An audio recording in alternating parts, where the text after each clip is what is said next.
జై శ్రీమన్నారాయణ. అందరికీ నమస్కారం అండి.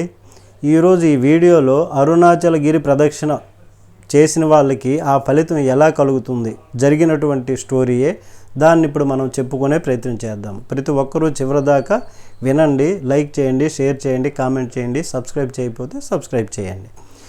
భగవంతుని పాదాలే మనకి దిక్కు, భగవంతుడే మనకి శరణ్యము, అంతకంటే ఇంకెవరు మనల్ని ఆదుకునేవారు లేరు అని మనం దృఢ నిశ్చయం చేసుకొని ఎవరైనా భగవంతుని పాదాలు పట్టుకుంటే ఎటువంటి కర్మలనైనా దుఃఖాలనైనా తొలగించుకోవచ్చండి. తొలగించుకునే మార్గాలలో అరుణాచలగిరి ప్రదక్షిణ ఒకటి. ఒకరికి జరిగిన విషయం ఏంటంటే, ఇది వాస్తవంగా జరిగింది. ఇతను పరమ నాస్తికుడండి. కానీ కడుపులో చాలా తీవ్రమైనటువంటి ఇన్ఫెక్షన్ వచ్చేసి దానివలన తీవ్రంగా బాధపడుతున్నాడు. ఒకసారి అరుణాచలం వెళ్ళి గిరి ప్రదక్షిణ చేశాడండి. ఆయన చేసేసరికి మళ్ళీ చేయాలనిపించి అలా 3-4 సార్లు వెళ్ళొచ్చి గిరి ప్రదక్షిణ చేసుకొని వెళ్ళొచ్చాడు. అరుణాచలంలో గిరి ప్రదక్షిణ అనేది నిజంగా ఒక్కసారి చేసినా అదొక రకమైనటువంటి అనుభూతి కలుగుతుంది. అది ఒక మహత్యం అన్నమాట. ఎప్పుడెప్పుడు ఖాళీ దొరుకుతుందా, వెళ్ళి అరుణాచలగిరి ప్రదక్షిణ చేసుకొని వచ్చేద్దాము అలాంటి భావన కలుగుతుంది. అలా ఎంతమంది వెళుతున్నారో లెక్క లేదండి. ఊటీ, కొడైకెనాల్ ఎంజాయ్మెంట్కి వెళ్తారు కదా, వాళ్ళు ఎప్పుడైనా కానీ అరుణాచలం వెళ్ళి గిరి ప్రదక్షిణ చేసి వచ్చిన తర్వాత ఇంకెక్కడికి వెళ్ళరండి.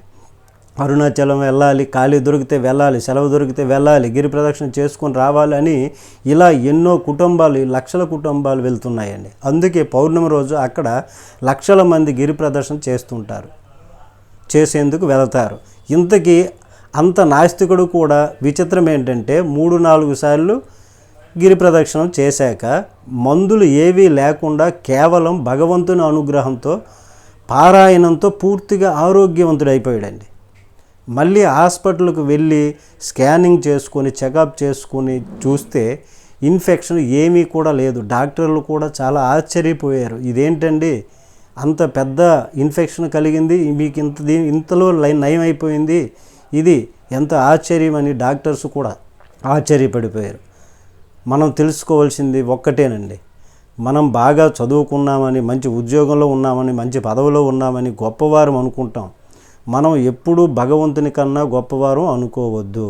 మనం ఎంత సైన్స్ చదువుకొని ఉండొచ్చు, కానీ మనకన్నా పైన ఎప్పుడూ భగవత్ శక్తి ఒకటి ఉంటుందండి. అది తెలుసుకోకుండా ఎప్పుడూ అహంకరించకూడదు. ఒకసారి ఆలోచించండి, సైన్స్లో చాలా ముందున్నటువంటి దేశాలలో సునామీయో, భూకంపమో, ఇతర ప్రకృతి వైపరీత్యాలు వస్తే వాళ్ళు ఎంత అల్లాడిపోయారో చూడండి. అంటే అర్థమవుతుంది కదా, ఈ ప్రకృతి మనకంటే శక్తివంతమైనది.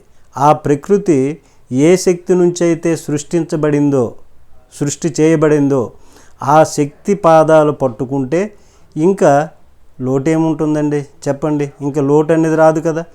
గిరి ప్రదర్శనం అనేది, ఈ అరుణాచల గిరి ప్రదర్శనం అనేది కర్మని కలిగించే గొప్ప సాధనం. అలాగే జీవితంలో ఎప్పుడైనా రోగాలు వస్తే భయపడకండి.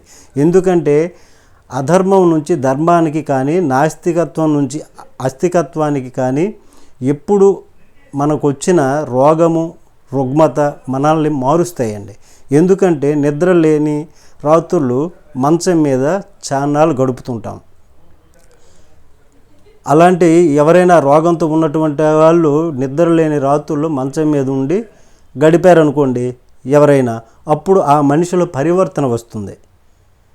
అందుకని ప్రకృతి ఆ పని కొన్నిసార్లు చేస్తుంటుంది.